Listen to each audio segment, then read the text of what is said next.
অন্তর্বর্তীকালীন সরকারের দায়িত্ব নেওয়ার পর একদিকে নতুন স্বাধীনতার অনুভূতিতে জেগেছে মানুষ, অন্যদিকে বেড়ে গেছে বৈষম্যহীন দেশ গঠনে তাদের আশা আকাঙ্ক্ষা। সবাই জানতে আগ্রহী কখন আমাদের সরকার বিদায় নেবে। এটার জবাব আপনাদের হাতে। কখন আপনারা আমাদেরকে বিদায় দেবেন?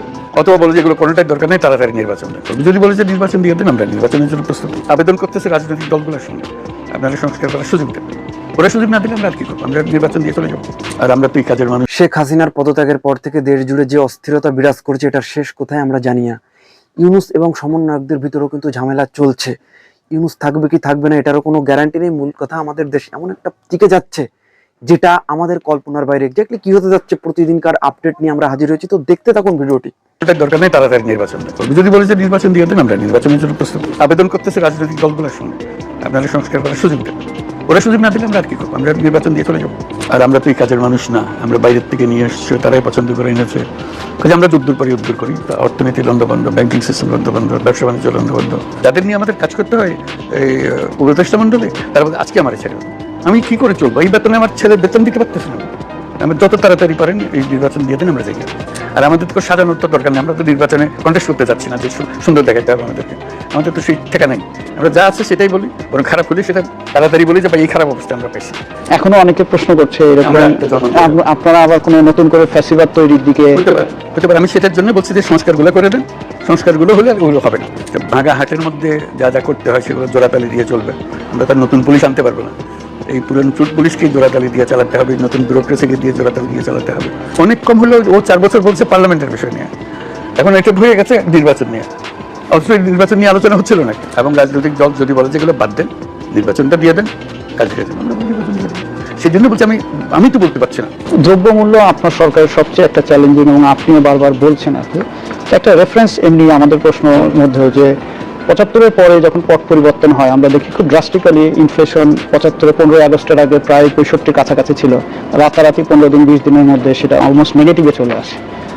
আপনাদের সময় অনেকেরই একটা ছিল যে ইনফ্লেশন অনেক কাম ডাউন হবে, কারণ চাঁদাবাজরা চলে গেছে, বা যারা আগে অন্যায় করে বিভিন্ন রেন্ট সেকিং করতো তারা তো সব পালিয়ে গেছে। দ্রব্যমূল্য কমছে না কেন? সেটা আপনারা রিপোর্ট করতেছেন কেন, করতেছেন, এটা আমার বলার তো দরকার নাই। 6টা বন্যা গেছে, সেটার ধকল সহ্য করতে হচ্ছে। ফসল নষ্ট হয়েছে, সবজি নষ্ট হয়েছে, এক জায়গায় তো না, বিভিন্ন জায়গায় এটা হয়েছে। কাজে সেটার একটা ধকল। তারপর যেগুলো ইম্পোর্ট করা হচ্ছে সেগুলোর হলো যে এক্সচেঞ্জ রেট চেঞ্জ হয়ে গেছে। এক্সচেঞ্জ এই টাকা এই ডলারের পরিবর্তন হয়ে গেছে।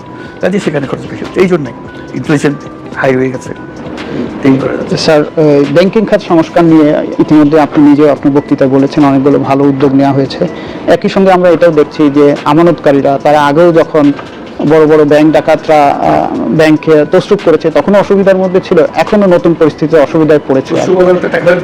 কিন্তু আমানতকারীরা তো আপনার কাছে প্রত্যাশা যে তারা এই ভোগান্তির মধ্যে পড়বেন। এটা হলো যে এখন অপশনগুলো কি?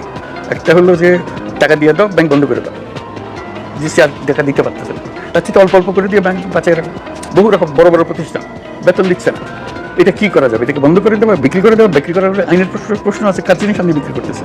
সে যদি তেল আমদানি না করে আমি বর্জ্য তেল পাচ্ছি না, সে যদি চিনি আমদানি না করে আমি চিনি পাচ্ছি না। কাজে তাদেরকে চালু রাখবে, চিনি আসবে, নাকি বন্ধ করে দিয়ে চিনি বন্ধ করে আরেকজনকে চিনি আনতে হবে, কে চিনি আনবে? কাজে এইগুলো দোটানার বিষয়। আমরা স্বয়ংসম্পূর্ণ হয়ে গেছিলাম, এমন স্বয়ংসম্পূর্ণ আর নাই। এই 6টা বন্যার কথা বললাম, একবার ঠিক মৌসুমের ধান কাটার আগে নষ্ট হয়ে গেল সব। কাজে এই বিরাট একটা ঘাটতি, সেই ঘাটতি পূরণের জন্য এখন ইম্পোর্ট করতে হচ্ছে আমাদের। সাংবাদিকতার বিষয় না, এটা হলো যে একটা জায়গায় যাওয়ার অনুমতি পাওয়া না পাওয়া। আমি টেলিফোনে সব কাজ এখান থেকে বসে করে পাঠাবো, শুধু ঢুকতে পারতেছে না। ঢোকার অধিকারটা নেওয়া হয়েছে এবং সেটা আইনে বলা আছে, এই কার্ড যে কোনো সময় বাতিল করা যাবে ইত্যাদি ইত্যাদি করেছে। নির্বাচন আয়োজনের লক্ষ্যে আমরা প্রয়োজনীয় পদক্ষেপ নিতে শুরু করেছি। কয়েকদিনের মধ্যে নির্বাচন কমিশন গঠন হয়ে যাবে। তারপর থেকে নির্বাচন আয়োজন করার সমস্ত দায়িত্ব তাদের উপর বর্তাবে। নির্বাচন কমিশন ভোটার তালিকা হালনাগাদ সহ আরও কিছু কাজ শুরু করে দিতে পারবে, যা একটা অবাধ নির্বাচনের সাথে সরাসরি সম্পৃক্ত। প্রথমবারের মতো প্রবাসী বাংলাদেশিরা পোস্টাল ব্যালটের মাধ্যমে যাতে তাদের ভোটাধিকার প্রয়োগ করতে পারে, সে লক্ষ্যেও সরকার কাজ করছে। তবে আমরা মনে করি না যে একটা নির্বাচন কমিশন গঠন করে দিলেই নির্বাচন আয়োজনে আমাদের দায়িত্ব শেষ। রাষ্ট্র ব্যবস্থায় সংস্কার আমাদের এই সরকারের অন্যতম অঙ্গীকার। আপনারাই আমাদেরকে এই ম্যান্ডেট দিয়েছেন। যেই 6টি সংস্কার কমিশন আমরা শুরুতে গঠন করেছিলাম, তারা ইতিমধ্যে তাদের কার্যক্রম অনেক দূর এগিয়ে নিয়েছে। বিভিন্ন গণমাধ্যমে আপনারা তাদের কার্যক্রমের আপডেটও দেখছেন। কয়েকটি সংস্কার কমিশন ডিজিটাল প্ল্যাটফর্ম গঠন করেছে। আমার অনুরোধ, আপনারা এই প্ল্যাটফর্মে উৎসাহ সহকারে আপনাদের মতামত জানাতে থাকুন। প্রথম 6টি সংস্কার কমিশনের মধ্যে একটি হলো নির্বাচন সংস্কার কমিশন। নির্বাচন অনুষ্ঠানের জন্য এই কমিশনের সুপারিশমালা অত্যন্ত জরুরি।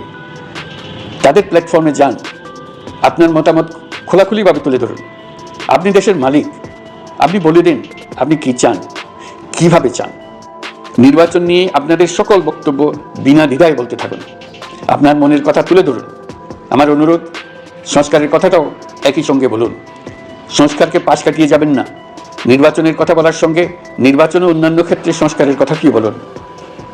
সংস্কার হলো জাতির দীর্ঘমেয়াদী জীবনী শক্তি।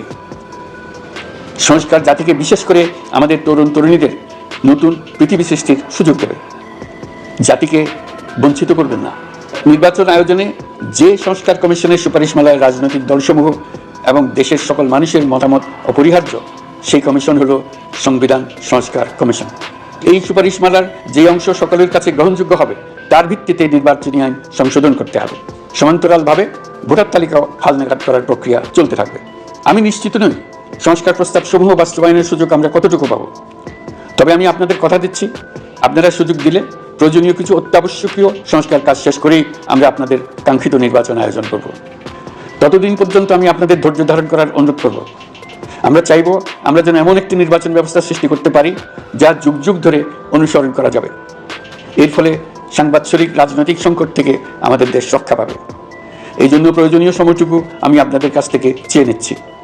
নির্বাচনী সংস্কারের সিদ্ধান্ত হয়ে গেলে খুব দ্রুত আপনারা নির্বাচনের রোডম্যাপও পেয়ে যাবেন।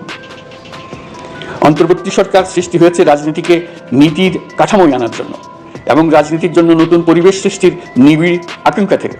এই আকাঙ্ক্ষা পূরণ করা থেকে জাতিকে বঞ্চিত করবেন না। নির্বাচনের ট্রেন যাত্রা শুরু করেছে, এটা আর থামবে না, কিন্তু যেতে যেতে আমাদের অনেকগুলো কাজ সেরে ফেলতে হবে। এই ট্রেন শেষ স্টেশনে কখন পৌঁছবে সেটা নির্ভর করবে কত তাড়াতাড়ি আমরা তার জন্য রেল লাইনগুলো বসিয়ে দিতে পারি, আর তা হবে রাজনৈতিক দলসমূহের ঐক্যমত্যের মাধ্যমে। ইতিমধ্যে অন্যান্য সংস্কার কমিশনের সুপারিশমালা নিয়ে আলাপ চলতে থাকবে। নির্বাচন ছাড়াও আরও গুরুত্বপূর্ণ সংস্কার করার ব্যাপারে ঐক্যমত গঠনের জন্য অতিরিক্ত সময় প্রয়োজন হতে পারে। দেশবাসীর কাছে, বিশেষ করে রাজনৈতিক দলগুলির কাছে আমরা ক্রমাগতভাবে প্রশ্ন তুলতে থাকব, কী কী সংস্কার নির্বাচনের আগে আপনারা করে নিতে চান। নির্বাচনের আয়োজন চলাকালীন কিছু সংস্কার হতে পারে। সংস্কারের জন্য নির্বাচনকে কয়েক মাস বিলম্বিতও করা যেতে পারে। আমরা 2 দিন পরে চলে যাব, কিন্তু আমাদের মাধ্যমে জাতির জন্য যে ঐতিহাসিক সুযোগ সৃষ্টি হলো, সেই সুযোগটা যেন কোনো রকমই হাতছাড়া করে না দিই, এটার ব্যাপারে দৃঢ় থাকার জন্য আমি দলমত, নারী পুরুষ, ধর্ম, তরুণ, বৃদ্ধ, ছাত্র, ব্যবসায়ী, শ্রমিক, কৃষক নির্বিশেষে সবার কাছে আহ্বান জানাচ্ছি। আশা করি আপনারা আমার এই আবেদন গ্রহণ করবেন। দেশে সংগঠিত অন্যান্য অপরাধের বিচার প্রক্রিয়া ত্বরান্বিত করার জন্য দেশের বিভিন্ন জেলায় সহস্রাধিক প্রসিকিউটর নিয়োগ দেওয়া হয়েছে। হাইকোর্টে ইতিমধ্যে নিয়োগ দেওয়া হয়েছে 23 জন নতুন বিচারক। বিচার বিভাগকে ঘুষ ও দুর্নীতিমুক্ত করার জন্য সম্ভব সব ধরনের চেষ্টাই করা হচ্ছে। বিচারপতিদের নিয়মতান্ত্রিক উপায়ে শাস্তিমূলক ব্যবস্থা গ্রহণের জন্য সুপ্রিম জুডিশিয়াল কাউন্সিল পুনর্বহাল করা হয়েছে। শুধু বিচার বিভাগই নয়। তো এই ভিডিওটি আপনাদের কিরকম লাগলো এবং দেশের বর্তমান সময়ে যে পরিস্থিতি, এটা কোন দিকে যাচ্ছে এবং এটার পরিত্রাণের উপায় বা কি, এটা নিয়ে একটা কমেন্ট করে দেন এবং নির্দিষ্ট সব টপিকস জানার জন্য ফিল্ম স্পায়ার সঙ্গেই থাকুন।